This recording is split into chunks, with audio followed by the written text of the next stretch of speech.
আপনি কি টিআইএনধারী? তাহলে আজকের এই ভিডিওটি আপনার জন্য অত্যন্ত জরুরি। কারণ এনবিআর এখন থেকে অনলাইনে আয়কর রিটার্ন জমা দেওয়া বাধ্যতামূলক করেছে।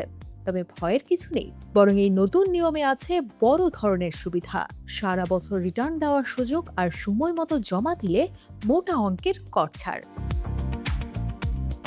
২০২৬ থেকে ২৭ অর্থ বছরের জন্য জাতীয় রাজস্ব বোর্ড বা এনবিআর এক বড় পরিবর্তন নিয়ে এসেছে।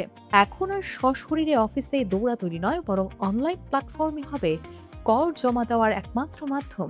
বর্তমানে দেশে ১৬ কোটি মানুষ টিআইএনধারী হলেও দুর্ভাগ্যজনকভাবে মাত্র ৪০ থেকে ৪২ লাখ মানুষ রিটার্ন জমা দেন। এই ব্যবধান কমিয়ে স্বচ্ছতা আনতেই এনবিআর এবার অনলাইন পদ্ধতি বাধ্যতামূলক করার কঠোর ও সময়োপযোগী সিদ্ধান্ত নিয়েছে।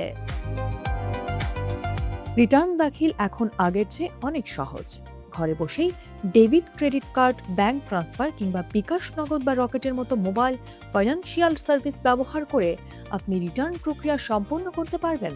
কোনো টেকনিক্যাল সমস্যায় পড়লে এনবিআর এর কল সেন্টার থেকে সরাসরি সহায়তা পাওয়ার ব্যবস্থাও রাখা হয়েছে। তবে হ্যাঁ, সবার জন্য কিন্তু এই বাধ্যবাধকতা নেই। ৬৫ বা তার বেশি বয়সী প্রবীণ নাগরিক, বিশেষ চাহিদা সম্পন্ন করদাতা, বিদেশে অবস্থানরত বাংলাদেশি, মৃত করদাতার প্রতিনিধি এবং বাংলাদেশে কর্মরত বিদেশি নাগরিকদের জন্য এই নিয়ম থেকে বিশেষ ছাড় দেওয়া হয়েছে। সবচেয়ে নাটকীয় পরিবর্তনটি হলো, এখন থেকে সারা বছরই আপনি রিটার্ন জমা দিতে পারবেন। এর মধ্যে এনবিআর দারুণ এক উৎসাহ ভাতা বা প্রণোদনা রেখেছে। আপনি যদি অর্থ বছরের প্রথম ৩ মাস অর্থাৎ জুলাই থেকে সেপ্টেম্বরের মধ্যে রিটার্ন দিয়ে দেন, তবে পরিশোধযোগ্য করের উপর ৫% বা ২৫,০০০ টাকা পর্যন্ত কর ছাড় পাবেন।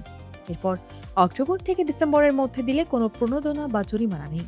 কিন্তু এর পরের ২ প্রান্তিকে অর্থাৎ জানুয়ারি থেকে জুনের মধ্যে রিটার্ন জমা দিলে আপনাকে ২ থেকে ৫% পর্যন্ত অতিরিক্ত টাকা গুনতে হবে।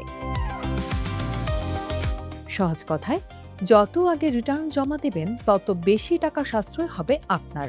তাই আর দেরি না করে এখনই প্রস্তুতি নিন এবং অনলাইনে আপনার আয়কর রিটার্ন দাখিল নিশ্চিত করুন। মনে রাখবেন, সঠিক সময়ে রিটার্ন দেওয়া কেবল আইন মানা নয়, বরং সাশ্রয়ী হওয়ারও অন্যতম উপায়।